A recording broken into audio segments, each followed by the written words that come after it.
Welcome to the podcast, Let the Prophet Speak. Today we continue our study of chapter 8 of Malachim Aleph. That's the first book of Kings, Perek Ches. And this is Saul Weinreb, the host of the podcast, and we are about to begin verse 44. This is the third podcast devoted to this very long and beautiful chapter in which we read the speech and prayer that Shlomo HaMelech, King Solomon, gave upon the occasion of the completion and the dedication of the Beit HaMikdash, of the temple. We had just read of how Shlomo set this up as a house of prayer, a place where people can and should come to repent of their ways, to feel close to God, and to rededicate themselves to going in God's path, to rededicate themselves to each other, a place where people can find justice, a place where people can have their prayers answered and be inspired to live on a better path, which would then ultimately result in God giving them favor and giving them the things that they need in order to continue to prosper. And Shlomo had given examples of types of suffering, like an enemy, of illness, pestilence, famine, and so on. Now he continues on this path. And when your nation goes out to war against its enemy, in the path upon which you send them, and they will pray to God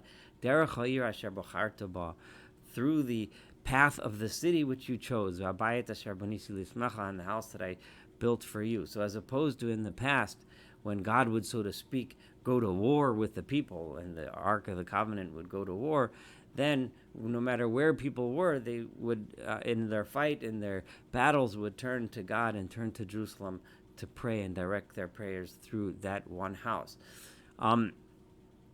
It's important to note that the difference, how this is bringing the people's hearts and minds back to the idea of monotheism and away from the idea of other deities. So it had, instead of going out to war and bringing along items and things that may, even if they meant to be items of holiness, they might end up becoming avodah zarah, they might end up becoming idol worship.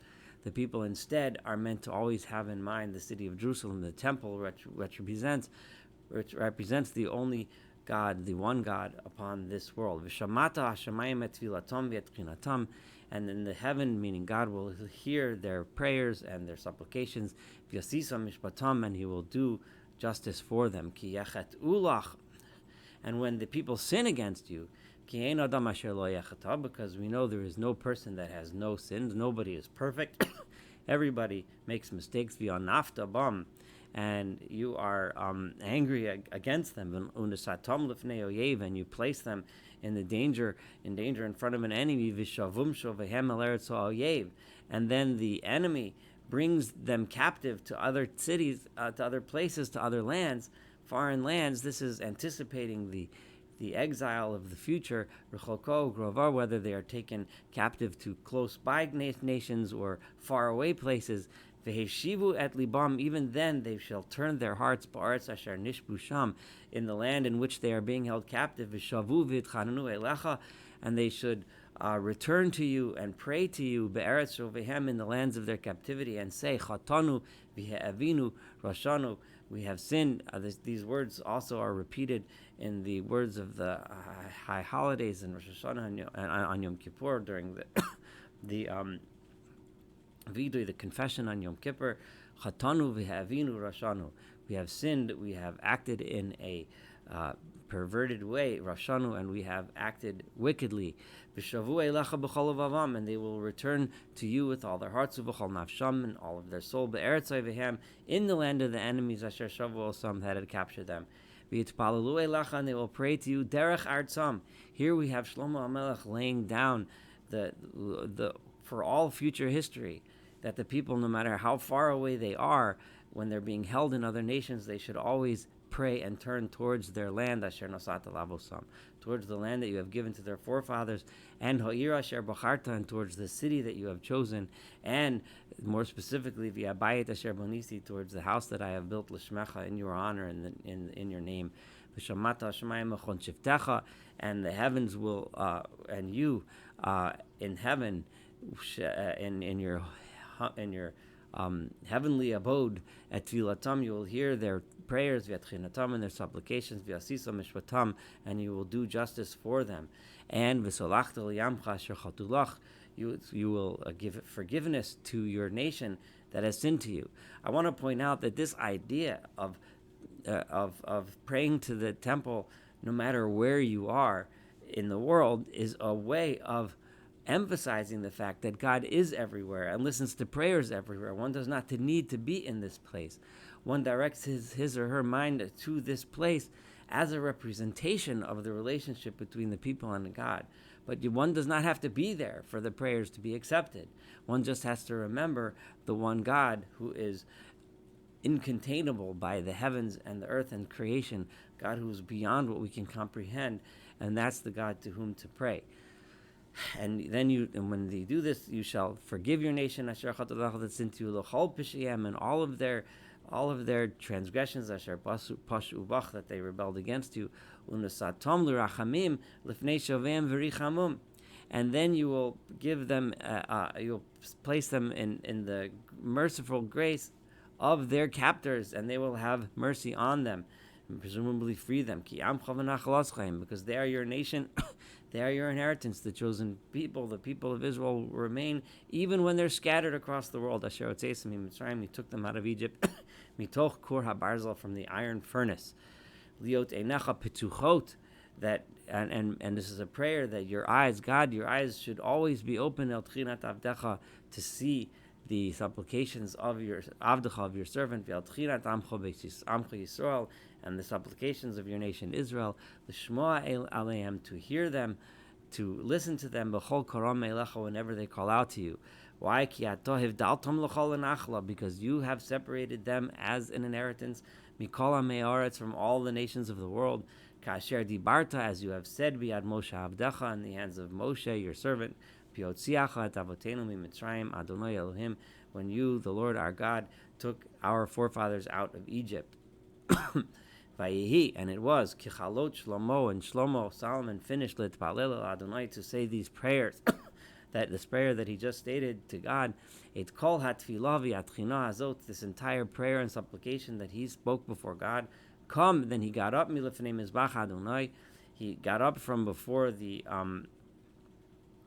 altar of God, mikro al birkov, from kneeling on his knees, v'chapav prusos hashemayim, with his hands spread out toward heaven, which was the position in which he was when he was kneeling before the altar, speaking to the people of Vayamod, and then he stood up, Vayivarach, and he blessed it, Kol Kal Yisrael, the entire congregation of Israel, Kol Gadol, in a loud voice, which hints that the beginning part was said in a much more, in a voice of supplication, in a voice of prayer, in a voice of begging almost, but now he's saying more loud and more confidently. Lamor saying as follows: Baruch Adonai, blessed is God, Asher Nasan Menucha Liyam Yisrael, that he has given rest to his nation Israel.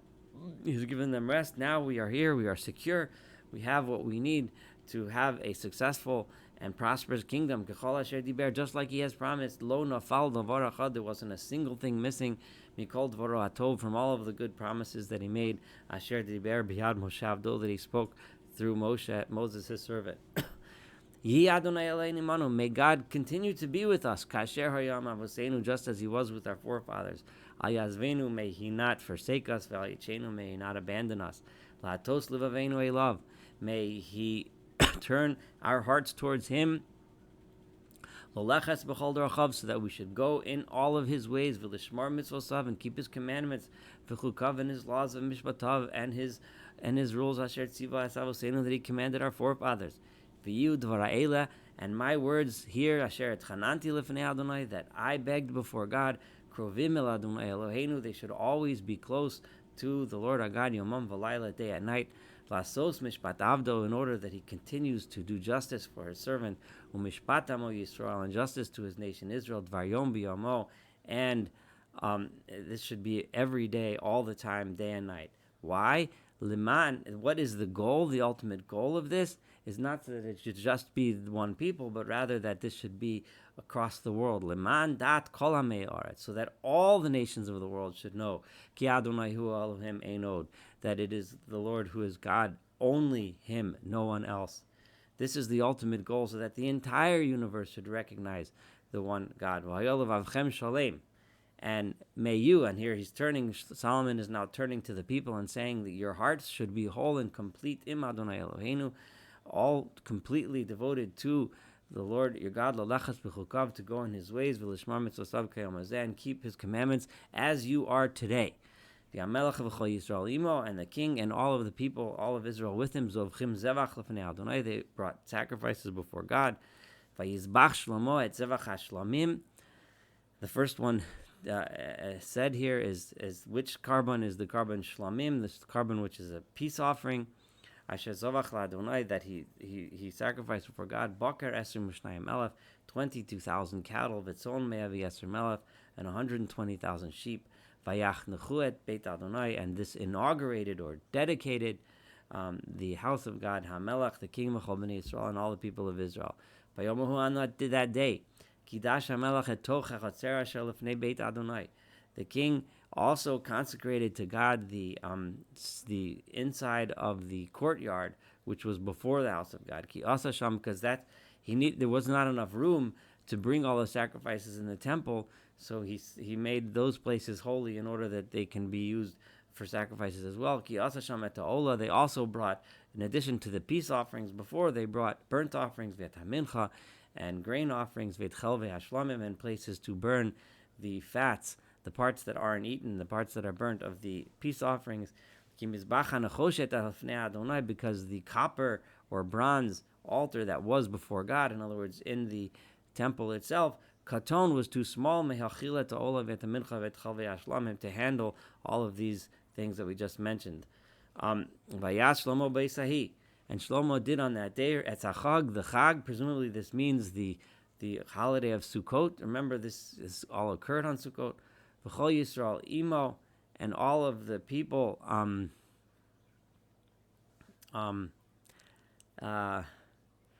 with him, called Gadol, a great congregation, milavo Chamat at Nachal Mitzrayim, people that had come all the way from Chamat all the way to Nachal Mitzrayim, the entire breadth of the land of Israel, Lefnei Adonai Eloheinu, Shivat Yamim, V'Shivat Yamim, 7 days, and then 7 days, Arba Sayom, for a total of 14 days. Bayom Hashmini, on the 8th day, Shilach et ha'am, Vayavorchu et ha'melach, he sent the nation, and they blessed the king.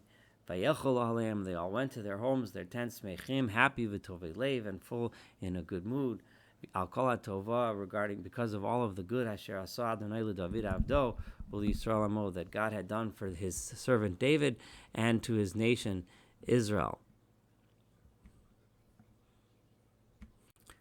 Before I complete, this completes the chapter. However, before I end, I just want to mention one more thing. I've been saying that Chag here refers to Chag HaSukkot. I've been following mostly the Radak, the commentary of the Radak on this. And however, when we see the dates here, 14 days and so on, it must include more than the Chag Sukkot, a tradition, and some have it as including 7 days before Sukkot, which would include the days of Yom Kippur, from which we learn that the Gemara, the Chazal teach us that Shlomo HaMelech made a Horat Shah. He made a ruling that this Yom Kippur they would celebrate this holiday as opposed to fast. But I just wanted to mention that the simple translation of Chag usually refers to Chag Sukkot. So in some way, these days of celebrating did include the Chag Sukkot. With that, I will leave and complete chapter 8. Thank you so much for studying Perek Chet, chapter 8, together with me. Looking forward to studying chapter 9, and of course, all of this wonderful book of Melachim together. Have a wonderful day.